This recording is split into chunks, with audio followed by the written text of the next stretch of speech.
Good afternoon. My name is Angela Boyer. I'm a taxpayer and a concerned parent and citizen of Fairfax County Public Schools, and I might add, I've been a taxpayer for many years. First thing I want to talk to you about very quickly is critical race theory. Now, we all know what it is. We've seen it put in our face time and time again. We know the power of it, we know the destructive power of it, and we know how it causes division between our students. There are really 4 tenets that go hand in hand with all of this, and they're all the long march across our institutions into communism. And we haven't been paying attention. It's sitting right here in front of our face, and now we need to realize what's about to happen to us because they're checking the boxes as we march along. As Lenin said, who they no longer teach in school anymore, sadly, if you give me one generation, the seeds I sow, you will be able to see forever. And that is what has been happening. It started at the very least covertly with Elaine Tholen when she introduced the One Fairfax initiative. That was really the grandmother of it all, although I'm not allowed to say grandmother now because that's a gendered term that's not allowed. But that's the grandmother of it. That's critical race theory. And that's tenet number 1. We know how divisive that is. I've listened to ed equity seminars, speaking of equity, and all they do is talk about cultural compliance.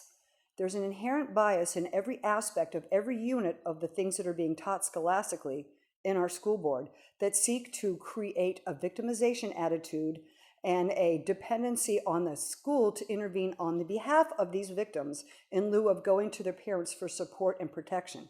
I say to you, if they were not victims, they would not need protection. And they don't need protection from the school. They have their parents and their family for that. Another tenet of this is anti-Americanism, which is seen in the divisiveness. Another third tenet of this is anti-religion. And we've seen examples of this in references to jihad at graduations, as well as in Allah We Trust in the Pledge of Allegiance, allowing these kids to sit out and stay out. Well, you're here, you want to be a part of our community, you want to be part of our country, you want to be part of our citizenry, then respect our culture first. Have your own private opinions if you like, but you respect our country and our culture, and you are not allowed to come in here and divide it. Let's stop pretending to be stupid, people. We can all see what's happening.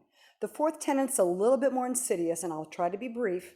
It has to do with sexual orgasty, because if you have the ability to let loose sexual, hypersexualized behavior, then you really destroy a lot of the rules in common society and what's normal. And we see this through the transgender movement and the victimization of these poor kids who are part of the LGBTQ. They are the victims that the school needs to pitch you against us, the parents. And it doesn't work.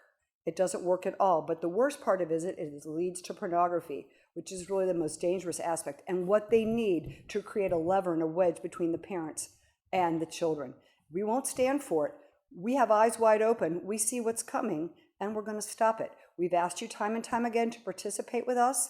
I'm asking you again, please do the right thing and help raise these children. Thank you.